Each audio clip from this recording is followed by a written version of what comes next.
High বন্ধুরা, এই দেখো বেগুন পুড়িয়ে ফেলেছি। আর রাত্রে রুটি করেছি যেহেতু, তো বেগুন পোড়া দিয়ে রুটি খেতে ভালো লাগে। আর এই বেগুন পোড়াটা খোসা ছাড়িয়ে নিচ্ছি। আর বেগুনটা খুব ভালো ছিল। আর বেগুনটা নিয়ে এসেছে হচ্ছে আমার আর কি ছোটো যা রূপা, ও হচ্ছে ওর পিসির বাড়ি থেকে নিয়ে এসেছে। পিসির বাড়িতে আজকে গেছিলো, তো বেগুনটা খুব সুন্দর ছিল। আমার ছাড়ানো হয়ে গেছে। আর এই যে পেঁয়াজ কুচিয়ে নিয়েছি, লঙ্কা দিয়ে পেঁয়াজ দিয়ে বেগুন পোড়াটা মাখাবো। ঠিক আছে, দেখো বন্ধুরা, বেগুন পোড়া নিয়ে চলে এসেছি। আর বেগুনটাকে আমি এরকমভাবে খুলে একটু দেখেও নিয়েছি, কারণ কি হয় অনেক সময় পোকা থাকে, তো সেই কারণেই আর কি পোকা থাকলে পরে একটুখানি বেছে ফেলে দিতে হয়। তো বেগুনটা খুব ভালো, কোনো পোকা টোকা কিছু নেই, তো ফ্রেশ বেগুন। চলো বেগুনটা মাখিয়ে নিই। আর এর মধ্যে দেবো হচ্ছে এই যে পেঁয়াজ, লঙ্কা, সর্ষের তেল আর হচ্ছে নুন। তো এই দিয়েই আর কি বেগুন পোড়া মাখাই আমরা।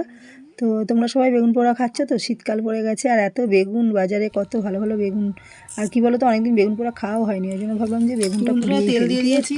চলো বেগুন পোড়াটা মাখিয়ে নিই সুন্দর করে। তো মাখিয়ে নিলে তো হেভি টেস্ট। আর শীতকালে বেগুন পোড়া রুটি তো কোনো কথা হবে না, হেভি খাবার। তো জানো তো, বেগুন পোড়া রুটি তোমাদের দাদাভাই খেতে খুব ভালোবাসে, কিন্তু ও যেহেতু নেই আমার খারাপ লাগছে, কিন্তু কিছু করার নেই। কারণ কি ভিডিওগুলো ও দেখে, তো তখন ওর একটু খারাপ লাগবে যে বাড়িতে নেই। এরকম একটা লাগে বলো, বাড়ির খাবারের উপর একটা মানুষের আলাদা একটা আকৃষ্ট থাকে। তো ঠিক আছে, চলো মোটামুটি মাখানো হয়ে গেছে আর খেতে ভালো হয়েছে। আর এই দেখো এখানে গরম গরম রুটি করে নিয়েছি, আর সঙ্গে আছে মিষ্টি। তো আমি মিষ্টি যেহেতু খাবো না, আমি খাবো হচ্ছে এই যে দুধ রুটি।